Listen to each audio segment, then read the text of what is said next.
When I was 6 and my uncle was 24, he did something that you can't do anymore.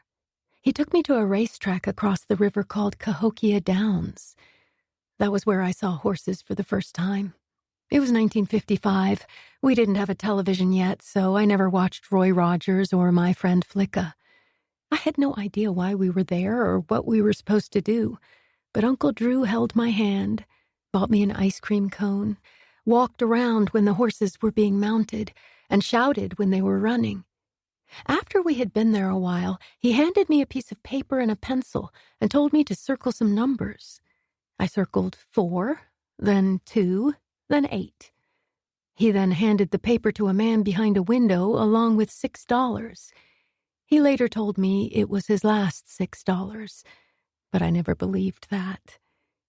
He got another piece of paper back and we went to our seats. We sat quietly, jumped up and down for the race, and then he grabbed my hand and took me back to the window. He handed in the piece of paper, and the man counted out his winnings. $5,986, all in 20s and $2 bills. My uncle was grinning from ear to ear. We walked around for a long time. Then we went to the parking lot. Just before we got into his car, he squatted down and put his hands on my shoulders. He said, "Don't tell anyone we've been here or where you got this money. Hide it, save it, and buy something nice someday." He put a folded green pile in my hand. I stuck it in my pocket, and when we got home just before dinner, I went to my room and shoved it under the mattress. A month later, I remembered it, pulled it out, and counted it. It was 43 $2 bills.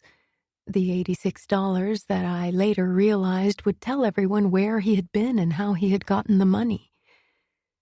The reason I waited so long was that the day after we went to the races, on Sunday afternoon, my uncle walked in the front door with a puppy, a Cocker Spaniel.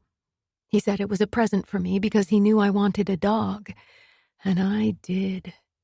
Mom and I had no idea how to bring up a puppy. She was a blonde Cocker Spaniel, and I named her Dizzy.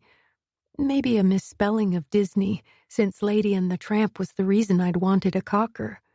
Mom only took me to see it one time, but it was as though certain pictures were engraved into my brain.